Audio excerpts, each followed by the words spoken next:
Alhamdulillahi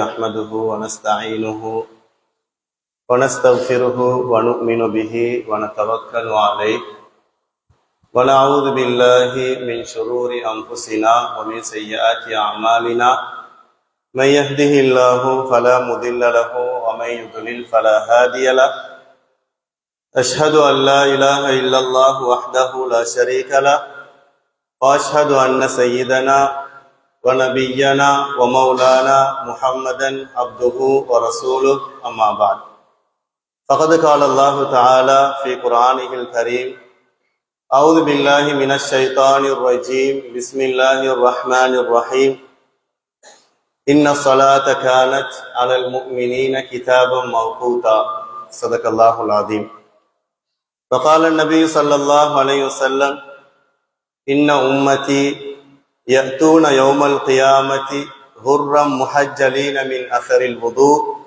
أو كما قال رسول الله صلى الله عليه وسلم. எல்லா புகழும் அல்லாஹுக்கே உரித்தாகட்டும். அல்ஹம்துலில்லாஹ். சத்திய தூதர் முஹம்மது ரசூலுல்லாஹி ஸல்லல்லாஹு அலைஹி வஸல்லம் அவர்கள் மீது அன்னாரின் வாழ்க்கை வழிமுறைகளை அணுவும் தவறாமல் பின்பற்றி வாழ்ந்த சஹாபாக்கள், தாபிஊன்கள், தபஅத்தாபிஈன்கள், கியாமம் வரைக்கும் வர இருக்கின்ற முஸ்லிமான முஃமினான ஆண்கள் பெண்கள் அனைவர் மீதும் அல்லாஹ்வின் ஸலாத்தும் ஸலாமும் என்றென்றும் உண்டாவதாக. அல்லாஹ்வின் கட்டளையை பெரிதென மதித்து நேர காலத்தோடு இஅ்திகாஃபுடைய நியத்தோடு அமர்ந்து கொண்டிருக்கும் அல்லாஹ்வின் நல்லடியார்களே, இஸ்லாமிய சகோதரர்களே, அல்லாஹு தஆலா எந்த விடயங்களை எடுத்து நடக்குமாறு ஏவி இருக்கின்றானோ அப்படியான ஏவல்களை எமது வாழ்க்கையில் எடுத்து நடக்குமாறும், எந்த விலக்கல்களில் இருந்து அல்லாஹும் ரசூலும் எங்களை தடை செய்திருக்கின்றார்களோ அப்படியான பாவகரமான விலக்கல்களில் இருந்து முற்றுமுழுதாக விலகி ஒதுங்கி நடந்து கொள்ளுமாறும் முதலில் எனக்கும் அப்பால் உங்களுக்கும் வசியத்தும் நசீகத்தும் செய்து கொள்கின்றேன். வல்ல அல்லாஹ் நம் அனைவருக்கும் அருள் புரிவானாக. அன்புக்குரிய அல்லாஹ்வின் நல்லடியார்களே, இஸ்லாமிய சகோதரர்களே, உலகத்திலே ஏற்றுக்கொள்ளப்படக்கூடிய ஒரு மார்க்கம் இருக்குமாக இருந்தால் தீனுல் இஸ்லாம் மாத்திரம்தான். அல்லாஹ் குர்ஆனில் இன்ன தீன இந்தல்லாஹில் இஸ்லாம், அல்லாஹ்விடத்திலே ஏற்றுக்கொள்ளப்படக்கூடிய ஒரு மார்க்கம் என்றால் அது தீனுல் இஸ்லாம் மாத்திரம். அல்லாஹ் எங்களுக்கு அந்த தீனுல் இஸ்லாத்தை தந்திருக்கிறான் என்றால் அது ஆகப்பெரிய அல்லாஹ்வுடைய அருள் பாக்கியம். ஒரு மனிதன் உலகத்தில் வாழும் போது குறையுள்ளவனாக வாழலாம், பொருளாதாரம் இல்லாமல் வாழலாம், வீடு வசதி இல்லாமல் வாழலாம், எது வேண்டுமானாலும் இல்லாமல் வாழலாம். ஒரு மனிதன் தீன் இல்லாமல் மார்க்கம் இல்லாமல் வாழவும் கூடாது, மரணிக்கவும் கூடாது. அல்லாஹ் குர்ஆனில் வலா தமூதுன்ன இல்லா வ அன்தும் முஸ்லிமூன், நீங்கள் முஸ்லிம் அல்லாமல் மௌத்தாக வேண்டாம் என்று அல்லாஹ் குர்ஆனிலே சொல்லி காட்டுகின்றான். அப்படியான ஒரு மார்க்கத்திலே அல்லாஹு தஆலா என்னையும் உங்களையும் வாழச் செய்திருக்கிறானே, இது அல்லாஹ்வுடைய ஆகப்பெரிய அருள். ஒரு மனிதனுக்கு தீனுல் இஸ்லாம் கிடைத்திருக்கிறது என்றால் அந்த மனிதனுக்கு அல்லாஹு தஆலா சில விதிமுறைகளை வைத்திருக்கின்றான். எப்படியும் வாழலாம் அல்ல, சில மதங்களை போல எப்படியும் வாழலாம். கிரிகைகள் என்றால் மத ஸ்தாபனங்களுக்குள் மாத்திரம் என்று சுருங்கினது அல்ல இஸ்லாம். எப்படியும் வாழலாம் அல்ல, இப்படித்தான் வாழ வேண்டும் என்ற ஒரு கட்டுக்கோப்பை இஸ்லாம் எங்களுக்கு தந்திருக்கிறது. பேச்சு இப்படித்தான் பேச வேண்டும், பொருளாதாரம் இப்படித்தான் சம்பாதிக்க வேண்டும், கல்வி இவைகளைத்தான் கற்க வேண்டும், வீடு இப்படித்தான் கட்ட வேண்டும், ஆடை இப்படித்தான் அணிய வேண்டும் என்று அனைத்துக்கும் ஒரு கட்டுக்கோப்பை இஸ்லாம் வைத்திருக்கிறது. சில கடமைகளை கடமையாக்கி இருக்கின்றது. அன்புக்குரிய சகோதரர்கள், அந்த அடிப்படையிலே இஸ்லாம் ஒரு மனிதனுக்கு கடமையாக்கிய பிரதான கடமைகளான 5 கடமைகள், அதிலே இரண்டாவது தொழுகை விசேடமான ஒரு கடமை. இந்த கடமையை ஒவ்வொரு மனிதனும் நிறைவேற்ற வேண்டும். நோன்பு நோயாளியாக இருந்தால் நோக்க வேண்டிய அவசியம் இல்லை, பிரயாணியாக இருந்தால் பிடிக்க வேண்டிய அவசியம் இல்லை. ஜகாத் பொருளாதாரம் இல்லாதவர் கடன்பட்டு அதை நிறைவேற்ற வேண்டிய தேவைப்பாடு கிடையாது. ஹஜ்ஜி பொருளாதாரமும் உடல் ஆரோக்கியமும் இருந்தால் மாத்திரமே செய்ய வேண்டிய கடமை. தொழுகை ஆரோக்கியமாக இருந்தாலும் நிறைவேற்ற வேண்டும், நோயாளியாக இருந்தாலும் நிறைவேற்ற வேண்டும், ஏழையாக இருந்தாலும் நிறைவேற்ற வேண்டும், பணக்காரனாக இருந்தாலும் நிறைவேற்ற வேண்டும், சிறியவராக இருந்தாலும் நிறைவேற்ற வேண்டும், பெரியவராக இருந்தாலும் நிறைவேற்ற வேண்டும், நாட்டில் இருந்தாலும் நிறைவேற்ற வேண்டும், வெளிநாட்டில் இருந்தாலும் நிறைவேற்ற வேண்டும், தரையில் இருந்தாலும் தொழ வேண்டும், கடலில் இருந்தாலும் தொழ வேண்டும், படுக்கையில் இருந்தாலும் தொழுகைக்கு விதிவிலக்கு கிடையாது. அப்படியான ஒரு கடமைதான் தொழுகை. எந்த ஒரு சாட்டு போக்கும் சொல்ல முடியாத ஒரு கடமை. சிலரை நாங்க கேட்டு இருக்கிறோம், ஏன் தொலை வரல? நான் வேலை செஞ்சுட்டு இருந்தேன், கொஞ்சம் வேர்வையா இருந்துச்சு, அதனால தொழல. யாரு சொன்னது வேர்வையோட தொழ முடியாதுன்னு? நீங்க வேலை செய்யற இடத்துல அந்த தொழுகை நேரம் பாழாகாமல் கலாவாகி விடாமல் தொழுகையை நிறைவேற்றலாம், தொழுகையை நிறைவேற்றலாம். ஆயிஷா ரலியல்லாஹு அன்ஹா நபியிடத்திலே சொல்லுவார்கள், யா ரசூலல்லாஹ், இந்த சஹாபாக்கள் வேலை செஞ்சுட்டு வேர்வையோட வராங்களே, கொஞ்சம் சுத்தமாயிட்டு வர சொல்லுங்களே. வேர்வையோட வந்து தொழுது இருக்கிறாங்க, அதனால எந்த நேரமும் அழுக்கோட வாங்கன்றது அர்த்தம் அல்ல. மனிதன் என்றால், ஆண் என்றால் பகல் பொழுதில் தொழில் செய்யக்கூடியவன், வேலை செய்யக்கூடியவன், உத்தியோகம் பார்க்கக்கூடியவன், சில நேரம் அழுக்கோடு இருப்பார். தொழுகையை எந்த நிலைமையிலும் ஒரு மனிதன் பாழாக்க கூடாது. அது மிக பிரதானமான ஒரு கடமை. ஸல்லல்லாஹு அலைஹி வஸல்லம் சொன்னார்கள், இன்ன உம்மத்தி யதூன யௌமல் கியாமத்தி குர்ரம் முஹஜ்ஜலீன். நாளை கியாமத்தில் என்னுடைய உம்மத்தினர்கள் முகம் கால் கைகள் வெண்மையுடையவர்களாக வருவார்கள். வுது செய்த காரணத்தினால். ஒரு மனிதன் தொழக்கூடியவனாக இருந்தால்தான் அவன் வுது செய்வான். தொழாதவர் ஒரு நாளும் வுது செய்ய மாட்டார். வுதுவுடைய அடையாளம் முகம் கால் கைகள் நாளை கியாமத்தில் வெண்மையுடையவர்களாக இருக்கும். ஆகவே நாளை கியாமத்தில் யார் தொழுகையாளி யார் தொழாதவர் என்பதனை லேசாக பிரித்தறியக்கூடிய விதத்திலே அல்லாஹு தஆலா தொழுகையாளிகளுடைய முகத்தையும் கால் கைகளையும் வெண்மையானதாக ஆக்குவான் என்பது இந்த ஹதீஸுடைய கருத்து. ஆகவே ஒவ்வொரு ஆணும் ஒவ்வொரு பெண்ணும் தொழுகையில் நாங்கள் பேணுதலாக இருக்க வேண்டும். அன்புக்குரிய சகோதரர்களே, அல்லாஹ் எஜமான், நாங்கள் அடிமைகள் என்று நாங்கள் மார்பு தட்டி பேசுகிறோம். அல்லாஹ் எஜமான், நாங்கள் அடிமை. இதை நாங்கள் எப்படி நிரூபிப்பது? வெறும் வார்த்தையினால் நான் அல்லாஹ்வுடைய அடிமை என்று சொன்னால் போதாது. அதை ஒரு முஸ்லிம் அல்லாத மனிதனுக்கும் வெறும் வார்த்தைகளால் சொல்லிவிட முடியும். ஒரு மனிதன் அடிமை, அல்லாஹ்வுடைய அடிமை, அல்லாஹ் எஜமான் என்பதனை ஒரு மனிதன் யதார்த்தமாக நிறைவேற்றுகின்ற இடம் பள்ளிவாசலும் தொழுகையும் தான். ஒரு தொழுகையில் ஒரு மனிதன் தன் தலையை சாய்ப்பதனால், தன் தலையை குனிப்பதனால், பணிப்பதனால் தான் அவன் அடிமை என்பதனை அல்லாஹ்விடத்திலே நிறைவேற்றுகின்றான். அல்லாஹ்வுக்கு நாங்கள் நிறைவேற்ற வேண்டும், நான் அடிமை, யா அல்லாஹ் நான் உன்னுடைய அடிமை, என்னுடைய எஜமான், இதோ நான் அதை நிறைவேற்றுகின்றேன், இதோ நான் அதை நான் ஒப்புவிக்கின்றேன் என்று ஒரு மனிதன் சுஜூதுக்கு தலையை கொண்டு போக வேண்டும். மஸ்ஜிதுகள் அதிகமாகிவிட்டது. இலங்கையிலே 2500க்கும் மேற்பட்ட பள்ளிவாசல்களுக்கு அரபியிலே மஸ்ஜித் என்று பெயர். மஸ்ஜித் என்றால் அரபிலக்கணம் படித்தவர்களுக்கு தெரியும், சுஜூது செய்யக்கூடிய இடம். மஸ்ஜிதுகள் அதிகமாகிவிட்டன என்றால் தொழுகையாளிகள் அதிகமாகிவிட்டார்கள் என்ற அர்த்தம். ஆனா பள்ளிவாசல்கள் பிரமாண்டமாக அழகாக நிர்மாணிக்கப்பட்டிருக்கின்றது ஆங்காங்கே. ஆனால் ஜும்மாவை தவிர்ந்த ஏனைய கடமைகளுக்கு போய் பார்த்தால் விளங்குகின்றது தொழுகையாளிகளுடைய விகிதாசாரம். சுபருக்கு பார்த்தால் ஒரு சஃப், துஹருக்கு பார்த்தால் அரை சஃப், இஷாக்கு பார்த்தா ஒரு சஃப். அதை தாண்டாமல் இருக்குது எங்களுடைய பள்ளிவாசல்கள். ஏனைய சஃப்கள் எல்லாம் காலி. ஒவ்வொரு சஃப்பும் நாளை கியாமத்தில் அல்லாஹ்விடத்திலே முறையிடும், யா அல்லாஹ் நான் காலியாக இருந்தேன், நான் இடைவெளியாக இருந்தேன், என்னிடத்திலே வந்து ஒரு சுஜூதை கூட இந்த அடியான் நிறைவேற்றவில்லை என்று ஒவ்வொரு இடமும் நாளை அல்லாஹ்விடத்திலே சாட்சி சொல்லும். மஸ்ஜிதுகள் அதிகமாகிவிட்டன என்றால் தொழுகையாளிகள் அதிகமாக இருக்க வேண்டும். அதான் சொல்லப்பட்டு விட்டால் பள்ளிவாசல்களுக்கு தேன் பூச்சிகளை போன்று முஸ்லிம்கள் விரைய வேண்டும், ஓட வேண்டும். ஒரு மீனை தூக்கி கரையிலே இட்டால் அந்த மீன் தண்ணீரை நோக்கி எவ்வளவு வேகமாக பாய்கின்றதோ, அதான் சொல்லப்பட்டு விட்டால் ஒரு முஸ்லிமுடைய மூமினுடைய உள்ளம் பதற வேண்டும், துடிக்க வேண்டும். நான் பள்ளியை நோக்கி போக வேண்டுமே, அல்லாஹு அக்பர் அல்லாஹு அக்பர், அல்லாஹ் மிக பெரியவன் என்று அழைக்கப்பட்டு விட்டதே, அல்லாஹுவை விட என்னுடைய உத்தியோகம் பெரியதா, அல்லாஹுவை விட என்னுடைய கல்வி பெரியதா, அல்லாஹுவை விட என்னுடைய வீடு வாசல் பெரியதா என்று ஒவ்வொருத்தருடைய உள்ளமும் நடுங்க வேண்டும்.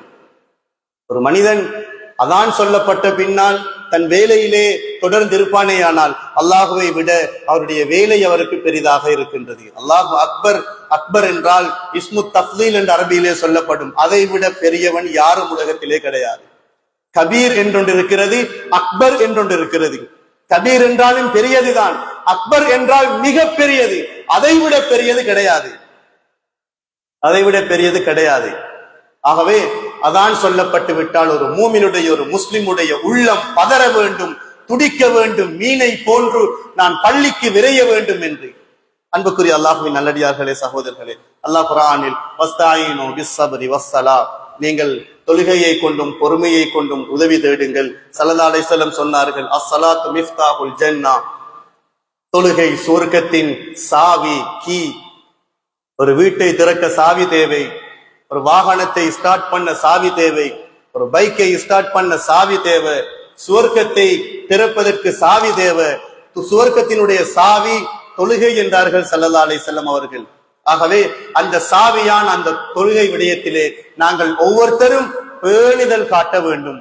ஒவ்வொருத்தரும் அந்த தொழுகை விடயத்திலே மிக்க கவனம் செலுத்த வேண்டும் என்ற விடயத்தை ஸல்லல்லாஹு அலைஹி வஸல்லம் அவர்கள் சஹாபாக்களுக்கு சொல்லுவார்கள். அன்புக்குரிய சகோதரர்களே, தொழாமல் ஒரு மனிதன், அதான் சொல்லப்பட்டு விட்டால் தொழாமல் ஒரு மனிதன் இருக்க வேண்டுமாக இருந்தால் இரண்டு கூட்டத்தினர் தான். ஒன்று புத்தி சுவாதீனம் அற்றவராக இருந்திருக்க வேண்டும். அப்படி என்றால் ஒரு பைத்தியக்காரனாக இருக்க வேண்டும். அவரால் அதான் சொல்லப்பட்டால் தொழ வேண்டும் என்ற கடமை அவருக்கு கிடையாது. பைத்தியக்காரருக்கு தொழுக கடமை இல்லை. இரண்டாவது, ஒரு பெண் அவள் சுகவீனமுற்றிருந்தால் அவள் தொழ வேண்டிய அவசியம் கிடையாது. இந்த இரண்டு சாரார்களையும் தவிர மற்ற அனைவரும் அதான் சொல்லப்பட்டு விட்டால் தொழுகையை நிறைவேற்றியே ஆக வேண்டும், கடமை. இதிலே சாக்கு போக்கு சொல்ல முடியாது, இதிலே காரண காரியங்கள் சொல்ல முடியாது, இதிலே தங்கடம் சொல்ல முடியாது. ஒவ்வொரு வகுத்துக்கும் அல்லாஹ் விசாரிப்பான், கேள்வி கேட்பான், தண்டிப்பான். அப்படியான ஒரு கடமைதான் இந்த தொழுகை என்ற இந்த கடமை. அன்புக்குரிய சகோதரர்களே, இஸ்லாத்திலே நிறைய கடமைகள், ஜகாத் இருக்கிறது, ஹஜ் இருக்கிறது, நோன்பு இருக்கிறது. இந்த அனைத்து கடமைகளும் நபி ஸல்லல்லாஹு அலைஹி வஸல்லம் அவர்களுக்கு வஹி மூலமாக அறிவிக்கப்பட்ட கடமைகள். ஜகாத், ஜிப்ரீல் அலைஹிஸ்ஸலாம் வந்து யா ரசூலல்லாஹ், செல்வந்தர்களுக்கு ஜகாத் என்ற ஒரு கடமை விதியாக்கப்பட்டிருக்கிறது, வஹி வந்தாச்சு. ஹஜ்ஜி, செல்வந்தர்கள் நிறைவேற்ற வேண்டும் என்று வஹி வந்தது. நோன்பு வஹி மூலமாக வந்தது. தொழுகை வஹி மூலமாக வந்த ஒரு கடமை அல்ல. தொழுகை வஹி மூலமாக வந்த ஒரு கடமை அல்ல. ஏனைய கடமைகளோடு ஒப்பிடும் பொழுது ஒரு வித்தியாசமான கடமை தொழுகை.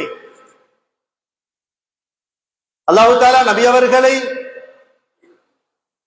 மஸ்ஜிதுல் ஹராமில் இருந்து மஸ்ஜிதுல் அக்ஸாவுக்கு அழைத்து, மஸ்ஜிதுல் அக்ஸாவில் இருந்து விண்வெளிக்கு அல்லாஹ் தஆலா அழைத்து கண்ணியமாக கௌரவமாக ஒப்படைத்த ஒரு சன்மானம் தான் தொழுகை. ஒரு சன்மானம் தொழுகை. பூமியில் வைத்து கடமையாக்குவதை அல்லாஹ் அதை விரும்பவில்லை. அதை வானலோகத்துக்கு நபி அவர்களை அழைத்து அதை கண்ணியமாக ஒப்படைக்க வேண்டும் என்று அல்லாஹ் விரும்பி நபி அவர்களை வானலோகத்துக்கு அழைத்து அங்கே வைத்து கொடுக்கப்பட்ட ஒரு கடமை தான் தொழுகை. சாதாரண கடமை அல்ல.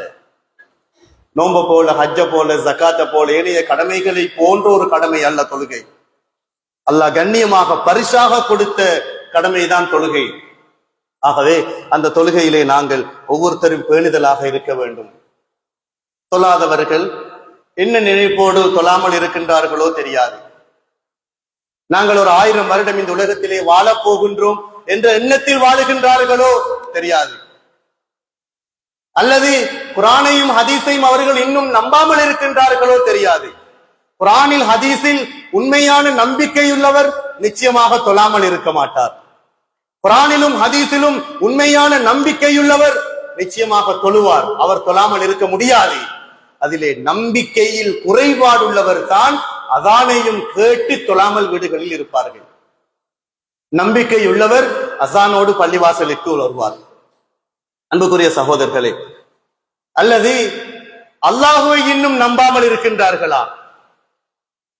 அல்லாஹ் மீது முழுமையான நம்பிக்கையுள்ளவர், ஈமான் உள்ளவர், அல்லாஹுவை பற்றி அச்சம் உள்ளவர், அல்லாஹ் ஒருவன் இருக்கிறான் என்ற நம்பிக்கையுள்ளவர் அதான் சொல்லப்பட்டு விட்டால் நிச்சயமாக பள்ளிவாசலுக்குள் வருவார்.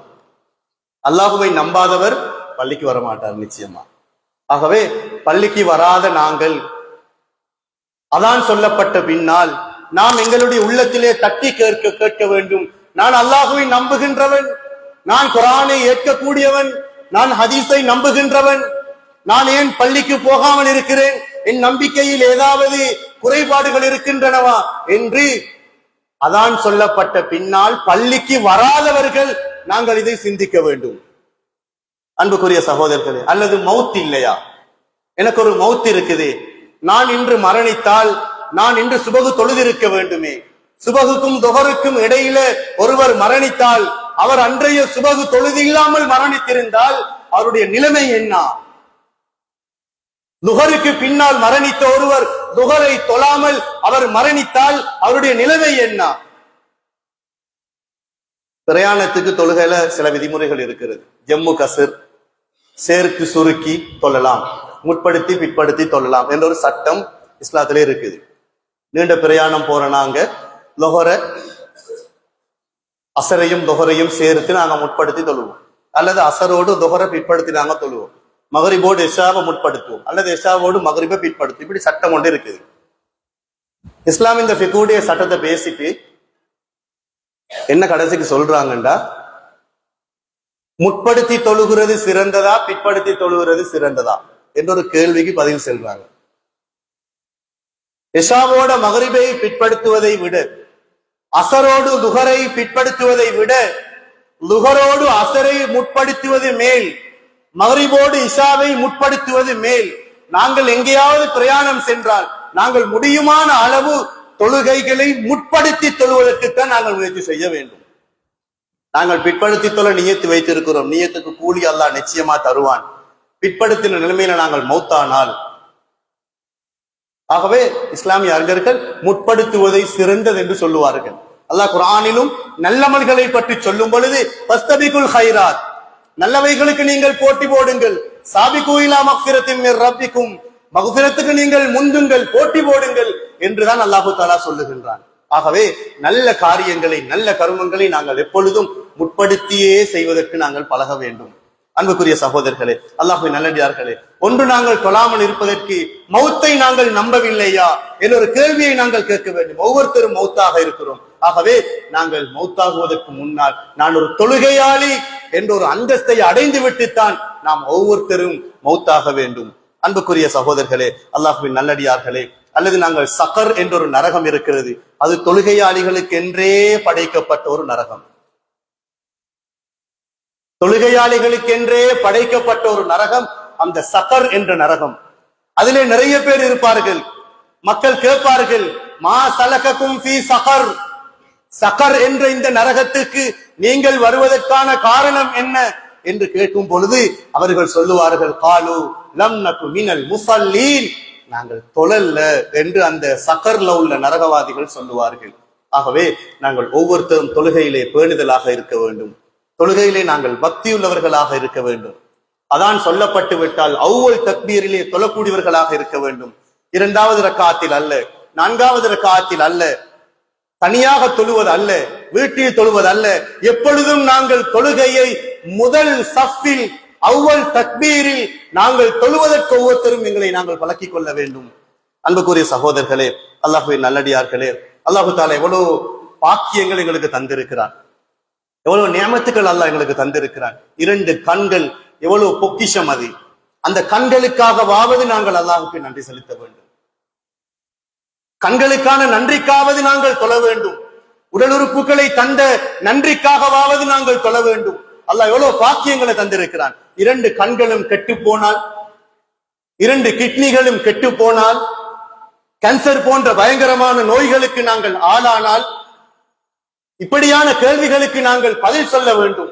அல்லாஹ் எவ்வளவு ஆரோக்கியத்தை எங்களுக்கு தந்திருக்கிறான், எவ்வளவு பெரிய பாக்கியத்தை தந்திருக்கிறான். கண்களால் அழகா பார்க்கிறோம், அழகா பேசுறோம், அழகா சிந்திக்கிறோம், அழகா எங்களோட வேலை வெட்டிகளை நாங்க செஞ்சு கொள்றோம். இந்த நியமத்தை பாக்கியத்தை தந்தது அல்லாஹ். நாங்கள் அல்லாஹுக்கு நன்றி செலுத்த வேண்டும். அல்லாஹுக்கு நாங்கள் நன்றியுள்ள அடியார்களாக நாங்கள் வாழ வேண்டும். அடிக்கடி நாங்கள் கேட்கிற விடயம், ஸல்லல்லாஹு அலைஹி வஸல்லம் இரவு நடுநிசையில் 2 கால்களும் வீங்கி கால்களால் ஊனம் வரும் வரைக்கும் தொழுவார்கள்.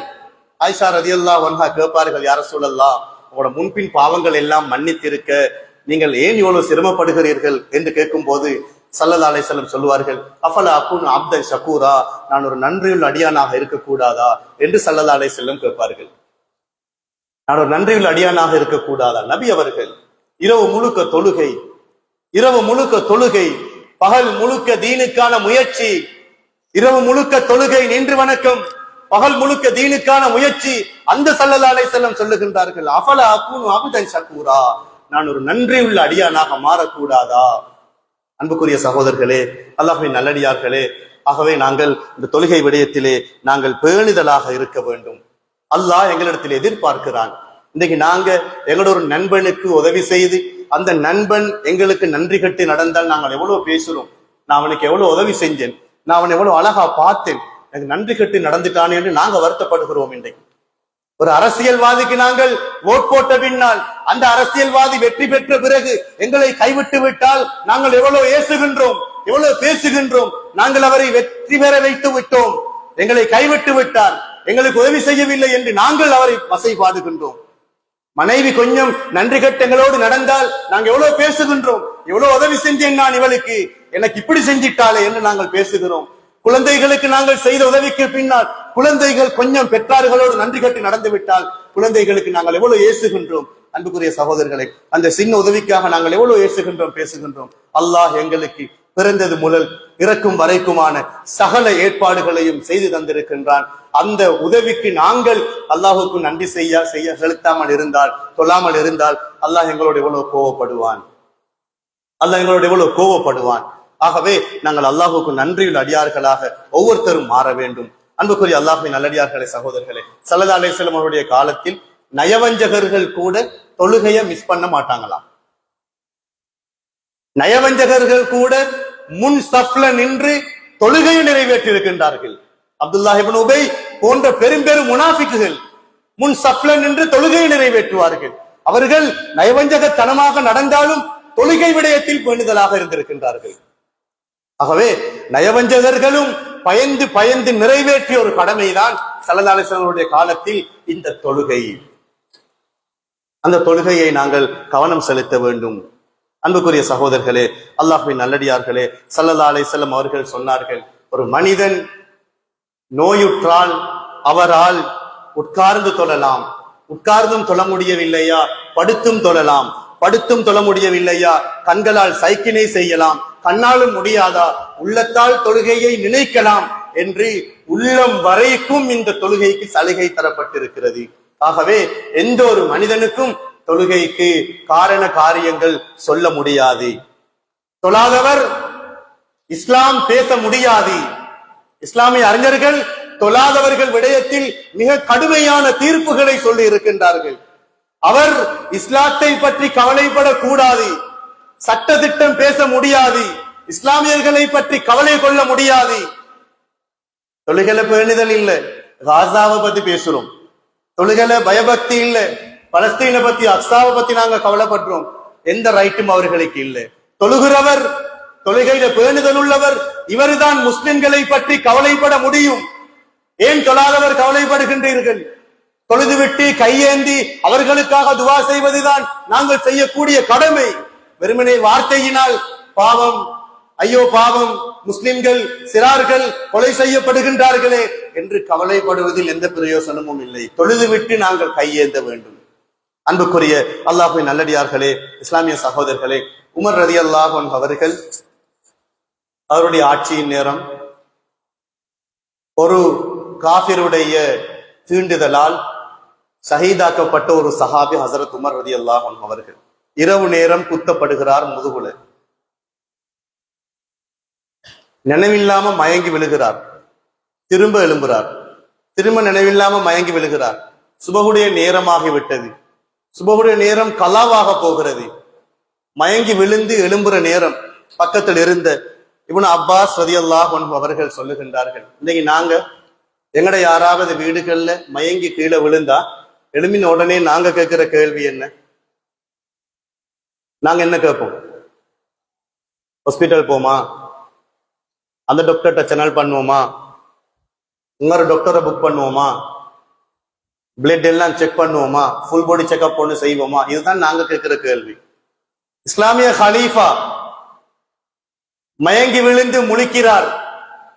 முழிச்ச உடனே பக்கத்தில் இருந்த இப்னு அப்பாஸ் ரலியல்லாஹு அன்ஹுமா சொல்லுகின்றார்கள், ஹலீஃபா அவர்களே, நீங்கள் இன்னும் சுபஹு தொழவில்லை, நீங்கள் இன்னும் சுபஹு தொழவில்லை. தயம்மம் செய்து சுபஹு தொழுகை நிறைவேற்றாங்க ஹஜரத் உமர். தொழுதுவிட்டு சொல்லுகின்றார்கள், லா ஹல்ல ஃபில் இஸ்லாம் லிமன் தரக ஸலா. இந்த வார்த்தையை முதலில் சொன்னவர் ஹஜரத் உமர். லா ஹல்ல ஃபில் இஸ்லாம் லிமன் தரக ஸலா. தொழுகையை விட்டவருக்கு இஸ்லாத்தில் எந்த ஒரு பங்கும் கிடையாது என்று சொன்னது ஹஜரத் உமர் ரலியல்லாஹு அன்ஹு அவர்கள். சாதாரண விடயம் அல்ல. எத்தனை சுபஹு தொழுகையை விட்டு இருக்கிறோம், எத்தனை சுபஹு தொழுகையை விட்டு இருக்கிறோம். அன்புக்குரிய சகோதரர்களே, அல்லாஹ்வின் நல்லடியார்களே, குர்ஆன்ல அல்லாஹ் பன்றி என்ற பெயரை 4 இடத்துல சொல்லிக்கிறான். ஹின்சீர், ஹனாசீர். ஹின்சீர் என்றால் பன்றி ஒருமை, ஹனாசீர் என்றால் பன்றிகள் பன்மை சொல். 4 இடத்துல தான் அல்லாஹ் குர்ஆன்ல பன்றியை பத்தி பேசுறான். ஆனா அந்த பன்றிட விடயத்துல நாங்க எவ்வளவு பேணுதல், பன்றிட விடயத்தில் எவ்வளவு பேணுதல். ஒரு ஹோட்டல்ல பன்றி இறைச்சியும் சமைக்கப்பட்டிருக்குது, கோழி இறைச்சியும் பக்கத்தில் இருக்குது. நாங்க அந்த கடைக்கு போய் யாராவது சாப்பிடுவோமா? நீங்க பன்றியை தின்ன மாட்டீங்க, நீங்க தின்ன போறது கோழி இறைச்சி. ஆனா அந்த கடையில பன்றி இறைச்சி இருக்குது, சாப்பிட மாட்டோம், போகவும் மாட்டோம். சரி, இறைச்சி தேவையில்லை, அந்த அந்த அகப்பைய இந்த கறிக்கு போட்டெடுத்தேன்னு நாங்க கேள்விப்பட்டா கூட அந்த கடைக்கு நாங்க போக மாட்டோம். அவ்வளவு பேண்டுதல் நாங்க பன்றியிட விடயத்தில். குர்ஆன் எத்தினிடம் 4 இடத்துலதான் நல்லா குர்ஆன்ல பன்றி என்ற வார்த்தை எல்லாம் பாவிக்கிறான். நீங்க தொழுங்கள், தொழுகையை நிலைநாட்டுங்கள் என்று குர்ஆன்ல அல்லாஹ் 124 இடத்துல அல்லாஹ் சொல்றான். நாங்க எதுக்கு பேணுதல்? பன்றிக்கா தொழுகைக்கா? 4 இடத்துல சொல்லப்பட்ட பன்றி விடயத்தில் 100% 1000% பேணுதலாக இருக்கிறோம். நாங்க தவறுதலாக கூட அந்த பன்றியுடைய விடயத்துல நாங்க செய்ய மாட்டோம். 124 இடம் குர்ஆன்ல தொழுங்கள், தொழுகையை நிலைநாட்டுங்கள் என்று அல்லாஹ் சொல்லி இருக்க, அந்த தொழுகையில நாங்க நீங்கள் எவ்வளவு பேணுதலாக இருக்கிறோம். பலவீனம். வெறுமனே ஒரு நாளைக்கு 2 நேரம் 3 நேரம் தொழுது போனா அது தொழுகையாளி அல்ல. தொழுகை என்றால் அது பேணுதலாக தொழுது இருக்க வேண்டும். அஸ்ஸலாத்து அலா வக்திஹா. தொழுகை அந்த நேரத்துல தொழப்பட்டிருக்கணும். இன்ன ஸலாத்த கானத் அலல் முஃமினீன கிதாபம் மவ்கூதா. தொழுகை குறிப்பிட்ட நேரத்துல தொழப்பட்டிருக்கணும். முஸ்லிம்கள் நேர முகாமைத்துவத்தை பேணக்கூடியவர்கள் முஸ்லிம்கள். டைம் மேனேஜ்மெண்ட் என்று வெள்ளக்காரர்கள் எங்களுக்கு அறிமுகப்படுத்துறாங்க. இன்றைக்கு டைமுக்கு வேலை செய்யுங்க, டைமுக்கு வேலை செஞ்சு பழக்கின மார்க்கம் இஸ்லாம். டைமுக்கு வேலை செய்யுங்கோ, டைமுக்கு கடமையை செய்யுங்கோ, டைமுக்கு சாப்பிடுங்கன்னு சொன்ன மார்க்கம் இஸ்லாம். இன்னைக்கு வெள்ளக்காரன் எங்களுக்கு டைம் மேனேஜ்மெண்ட் ப்ரோக்ராம் நடத்துறான். நாங்க எனக்கு அதை படிக்கணும், வெக்கம் இல்லாம போய். அன்புக்குரிய சகோதரர்களே, அல்லாஹ்வின் நல்லடியார்களே, நேரத்துக்கு தொழுகிறது தொழுகை, நேரத்துக்கு நிறைவேற்றது தொழுகை. தபூக் யுத்தத்துல ஸல்லல்லாஹு அலைஹி வஸல்லம் சஹாபாக்களோடு இரவு நடுநிசையில வராங்க. தபூக் யுத்தம். ஒரு யுத்தத்துக்கு போய் வார நேரம் எங்களுக்கு தெரியும், நிறைய களைப்போட தான் சஹாபாக்கள் வருவாங்க. யுத்தம்னா உயிரை பணயம் வச்சு போர்க்களத்துல இருந்து அதுல வெற்றி பெற்று பெரும் சிரமத்தோட கஷ்டத்தோட போராட்டத்துக்கு மத்தியில தன் குடும்பத்தையும் பிள்ளைகளையும் பார்க்கறதுக்கு ஆர்வத்தோடையும் கஷ்டத்தோடையும் வரக்கூடிய ஒரு நேரம் தான் அந்த போரில் இருந்து வரக்கூடிய நேரம். இரவு நடுநிசி, சஹாபாக்களும் ரசூலுல்லாவும் நடுநிசையில வாராங்க. வார நேரம் நடுநிசையாவது போக முடியாது. சஹாபாக்களுக்கு டயர்ட், நடக்கலாம் போகலாம். நபி ஸல்லல்லாஹு அலைஹி வஸல்லம் சொன்னாங்க, நாங்க இன்றைக்கு இரவை இந்த இடத்துல நாங்க தூங்கிட்டு காலையில நாங்க சுபஹ தொழுதுட்டு போயிருவோம். ஆனா ஸல்லல்லாஹு அலைஹி வஸல்லம் சும்மா தூங்கல. பிலால் ரலியல்லாஹு அன்ஹு நியமிச்சாங்க, பிலால் நீங்க தூங்க வேணாம், நீங்க சரியா சுபஹுடைய நேரத்துக்கு எங்களை எழுப்பி விடுங்க. சும்மா தூங்கல ரசூலுல்லாஹ், சும்மா தூங்கல். ஒரு ஆளை நியமிச்சாங்க. பிலால் ரலியல்லாஹு அன்ஹு ஒரு மரத்தில் அப்படி சாஞ்சிட்டு இருந்தார். மற்ற சஹாபாக்கள் தூங்குறாங்க. சஹாபாக்களுக்கும் தூக்கம் களைப்பு மிகுதியால. பிலால் ரலியல்லாஹு அன்ஹும் அதே யுத்தத்தில் இருந்து வரக்கூடியவர், அவரும் தூங்கிட்டார். பிலால் ரலியல்லாஹு அன்ஹு திடீர்னு முழிச்சு பார்த்தா சுபஹுடைய தொழுகை கதா. சஹாபாக்களை தட்டி அவசர அவசரமாக எழுப்பினாங்க. எல்லாரும் எழுப்பி தடமாறினாங்க. ரசூலுல்லாஹ் சொன்னாங்க, பிலால் நான் உங்களை நியமிச்சேன் யார சொல்லலாம், நானும் யுத்தத்திலிருந்து வார யார சொல்லலாம். முழிச்சிட்டே இருந்தேன், கண் அசந்து தூக்கம் போயிரு. அவசரமா எழும்பி எல்லாரும் உதவு செஞ்சு தொழுகைக்கு ரெடியாக ஸல்லல்லாஹு அலைஹி வஸல்லம் சொன்னாங்க, இந்த இடத்துல நாங்க தொழ தேவையில்ல, நாங்க கொஞ்சம் தள்ளி போய் வேறொரு இடத்துல தொழுவோம். சஹாபாக்கள் கேட்டாங்க, ஏன் யார சொல்லலாம், சுபஹுடைய தொழுகைய கலாவாக்க செஞ்ச இந்த இடம் சைத்தானுடைய குடியாட்டம் உள்ள இடம், ஆகவே இந்த இடத்துல நாங்க தொழாம வேறொரு இடத்துக்கு போய் தொழுவோம். போனது அல்லாஹுடைய தீனை பாதுகாப்பதற்காக வேண்டி யுத்தம் புரிய போனார்கள். வந்தவர்கள் களைப்போடு பாவம் செய்து செய்து தூங்கவில்லை, தூங்கினது திக்ரோடு ஔராதோடு. தூங்கியதும் சும்மா தூங்கவில்லை, ஒருவரை நியமித்து விட்டு தூங்கினார்கள். அந்த இடத்துக்கு நபி அவர்கள் சைத்தானுடைய குடியாட்டம் என்றால் இரவு முழுக்க முழுக்க கேரம் போர்ட்டையும் டாமையும் படத்தையும் பேஸ்புக்கையும் எங்கட வீடுகள்ல நாங்க பார்த்துட்டு சுபஹு தொழாம தூங்கினா அந்த வீட்டுக்கு நாங்க என்ன சொல்லுவோம்? அது சைத்தான குடியாட்டமா அல்லது அதை விட மேலா? ஒவ்வொருத்தரும் நாங்க சிந்திக்கணும். சுபஹு தொழாம தொழுற வீடு சைத்தாண்ட குடியாட்டம் அல்ல, அதை விடவும் மேல் என்றுதான் நாங்கள் சொல்ல வேண்டும். ஸல்லல்லாஹு அலைஹி வஸல்லம் அந்த இடத்துக்கு சைத்தாண்ட குடியாட்டம் என்று சொன்னார்கள் என்றால், என்னுடைய உங்களுடைய வீடுகளில் மாமா தொழுதா மருமகன் தொழுகிறல்ல, வாப்ப தொழுதா மகன் தொழுகிறல்ல, மகனும் வாப்பாவும் தொழுதா மனைவி தொழுகிறல்ல, யாரோ ஒருத்தர் அந்த வீட்டுக்குள்ள சுபஹு தொழாம தூங்கி கொண்டுதான் இருக்கிறாங்க. இன்றைக்கு அன்புக்குரிய சகோதரர்களே, அல்லாஹ்வின் நல்லடியார்களே, பெற்றார்கள் தன் குழந்தைகளை பள்ளிவாசலுக்கு அழைத்து வர வேண்டும். கணவன்மார்கள் தன் மனைவிமார்களை வீட்டில் தொலை வைக்க வேண்டும். அதிலே நாங்கள் பாரபட்சம் பார்க்க கூடாது, அதிலே வெக்கம் பார்க்க கூடாது. இது அல்லாஹ்வுடைய கடமை, அல்லாஹ்வுடைய கட்டளை. நாங்கள் இதை நிறைவேற்ற வேண்டும். தொழாத வீடு ஒரு கபரிஸ்தானுக்கு சமம் என்றார்கள் ஸல்லல்லாஹு அலைஹி வஸல்லம். இமாம் ஷாஃபி ரஹ்மத்துல்லாஹ் சொல்லுகின்றார்கள், 3 நாள் ஒரு மனிதன் தொழவில்லை என்றால் அவரை கொலை செய்ய வேண்டும், அவருக்கு அனந்தர சொத்து பங்கிடக் கூடாது, அவருக்கு திருமணம் முடித்து வைக்க கூடாது என்று இமாம் ஷாஃபி ரஹ்மத்துல்லாஹி அலைஹி அவர்கள் இந்த தொழுகை விடயமாக வந்த ஹதீஸ்களை ஆராய்ந்து அதற்கான முடிவுகளை சொல்லுகின்றார்கள். அன்புக்குரிய சகோதரர்களே, இப்படியான எச்சரிக்கைகள் தொழுகை விடயத்திலே வந்திருக்கின்றது. ஆகவே நாங்கள் இந்த தொழுகை விடயத்திலே பேடுதலாக இருக்க வேண்டும். கடைசியாக இப்ராஹிம் அலைஹிஸ்ஸலாம் பாலைவனத்தில் எந்த ஒரு புட்பூண்டும் இல்லாத அந்த பாலைவனத்தில் தன் மகன் இஸ்மாயில் அலைஹிஸ்ஸலாத்தையும் தன் மனைவி ஹாஜர் அலைஹிஸ்ஸலாத்தையும் பாலைவன மண்ணில் காபத்துல்லா இருக்கின்ற அந்த இடத்தில் அன்றைய நாள் எந்த ஒரு புட்பூண்டும் இல்லாத அந்த பூமியிலே தன் மனைவியையும் தன் குழந்தையையும் விட்டு போகின்றார்கள். போற நேரம் துவா செஞ்சார்கள், ரப்பனா இன்னி அஸ்கன்து மின் துர்ரியதி பிவாதின் கைரி தி ஸர்இன் இந்த பைத்திகல் முஹர்ரம். யா அல்லாஹ், இந்த மஸ்ஜிதுல் ஹராமு கிட்ட எந்த ஒரு மனித சஞ்சாலமும் இல்லை, எந்த ஒரு விவசாயமும் இல்லை, என்ற குழந்தையையும் மனைவியையும் நான் விட்டு போகிறேன். அவர்கள் துவா செய்யல, யா அல்லாஹ் நல்லா தின்னக்கூடிய அல்லா, நல்லா பாத்துக்கையா அல்லா, நல்லா தண்ணிய கூடிய அல்லான்னு துவா செய்யல. துவா செஞ்சாங்க, யா அல்லாஹ் ரப்பனா லியுகீமுஸ் ஸலா, என்ற குழந்தைகள் தொழக்கூடியவர்களாக நீ ஆக்கி மட்டும் விடு என்றுதான் துவா செய்தார்கள். நாங்க மத்த ஏற்பாடு எல்லாம் செய்வோம், தொழுகைக்குரிய ஏற்பாடு செய்யல. வீட்டை பெரிசா கட்டி இருக்கிறோம், டைனிங் ஹால் இருக்குது, விசிட் ஹால் இருக்குது, விசிட் ரூம் இருக்குது, பெட்ரூம் இருக்குது, கிச்சன் இருக்குது, 1க்கு 2 இருக்குது, 3 இருக்குது, பாத்ரூம் இருக்குது, எல்லாம் செஞ்சிருக்கிறோம். ஆனா பிரேயர் ரூம் என்று சொல்லி எத்தனை பேருடைய வீடுகளை நாங்க அமைச்சிருக்கிறோம்? தொழுகைக்கான அறை, தொழுகைக்கான ரூம், ஒவ்வொரு வீட்டிலும் ஒவ்வொரு அறை தொழுகைக்கென்று நாங்கள் ஒதுக்க வேண்டும், தொழுகைக்கென்று நாங்கள் ஒதுக்க வேண்டும். அதிலே தொழுகையாளிகள் வீட்டில் உள்ளவர்கள் தொழ வேண்டும். எல்லா ஏற்பாடுகளையும் செய்கிறோம், அந்த ஏற்பாட்டை நாங்கள் செய்ய தவறுகின்றோம். ஆகவே வல்லநாயன் அல்லாஹ் நம் அனைவர்களையும் மௌத்து வரைக்கும் தொழக்கூடிய கூட்டத்திலே சேர்த்தருள் புரிவானாக. யா அல்லாஹ் எங்களுடைய பாவங்களை மன்னித்தருள்வாயாக. யா அல்லாஹ் நாங்கள் செய்த தப்புகள் தவறுகள் குற்றம் குறைகளை மன்னித்தருள்வாயாக. யா அல்லாஹ் ஹலாலான ஹாஜத்துகளை நிறைவேற்றி வைப்பாயாக. யா அல்லாஹ் மௌத்து வரைக்கும் தொழக்கூடியவர்களாக ஆக்கிடுவாயாக. எம் குழந்தைகளை தொழுகையாளிகளாக ஆக்கிடுவாயாக. யா அல்லாஹ் என் பெற்றோர்களை தொழுகையாளிகளாக ஆக்கிடுவாயாக. யா அல்லாஹ் யார் யாரெல்லாம் தொழுகையில் பேணுதல் இல்லாமல் இருக்கின்றார்களோ யா அல்லாஹ் அவருடைய விடயத்திலே தொழுகையில் பேணுதல் உள்ளவர்களாக நீ ஆக்கிவிடுவாயாக. ஆமீன். வ ஆகிரு தஅவானா அல்ஹம்துலில்லாஹி ரப்பில் ஆலமீன்.